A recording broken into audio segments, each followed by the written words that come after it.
pass हानेको थिएँ नि हजुरहरूलाई मासु देखाउँछु भनेको थिएँ नि म पासै हानेर हानेको छु खानालाई आएको छु परेको छैन है हजुरहरूले सारामा सारा नजिकै सारा डराउनु पर्ने के छ र तिमीलाई भेटेपछि मलाई थाहा जानै मन हुँदैन घर सर हजुरहरूले देख्नु सक्नुहुनेछ मैले हानेको चरणमा 1 2 3 4वटा माछा जेलेको रहेछ है यो 4वटा माछा छ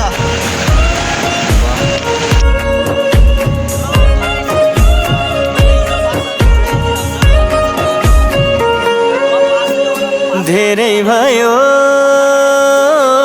नभेटेको भेट्न पर्छ भोलि